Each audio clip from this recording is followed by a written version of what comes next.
Have you ever looked up at the stars, felt the vastness of space, and wondered, what if none of this is actually real? I know it sounds like pure science fiction, but believe it or not, the idea that our entire universe could be a sophisticated computer simulation is actually taken seriously by some of the world's brightest minds. Today I want to take you on a journey through the simulation hypothesis, why it's way more than just a movie plot, and what it means for how you see reality itself. So what is the simulation hypothesis? At its core, it's this: if a civilization becomes advanced enough, it might develop the technology to create ultra-realistic simulations of their own history, or even of conscious beings inside a digital world. Imagine, if they did this, they wouldn't just run one or two simulations. No, they'd run millions, maybe billions. And here's the kicker: if there are vastly more simulated universes than real ones, then statistically, it's way more likely you and I are living in a simulation than in the original, base reality. This whole idea was popularized by philosopher Nick Bostrom back in 2003. He laid it out with three simple possibilities. 1. Civilizations like ours almost always go extinct before they get the tech to make these simulations. 2. Maybe advanced civilizations can make simulations but they just don't bother.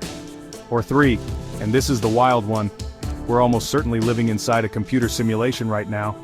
So, what's the evidence? Okay, there's no physical proof, no glitch in the matrix that we can point to. But there are some really intriguing arguments. First, the pixelated universe.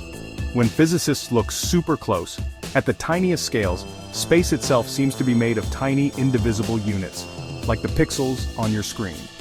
This minimum size is called the Planck length. It's almost like our reality has a built-in resolution limit, just like a video game. Then there's the fine-tuning problem. Our universe is perfectly balanced for life. Change the strength of gravity, tweak the mass of a proton, and we're toast.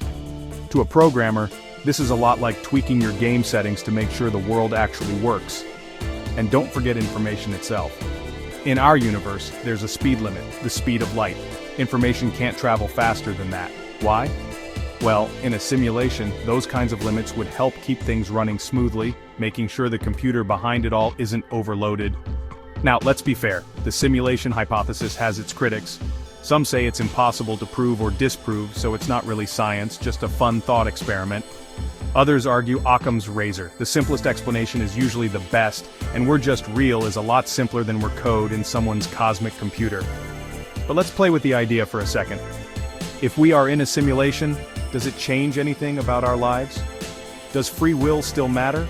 Or are our choices just lines of code?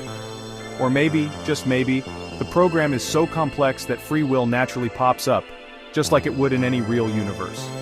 In the end, whether you believe in the simulation hypothesis or not, it's a mind-bending way to think about the universe. It forces us to dive deep into questions about reality, consciousness, and why anything exists at all. So, what do you think? Are we living in base reality, or are we just part of a really, really good simulation?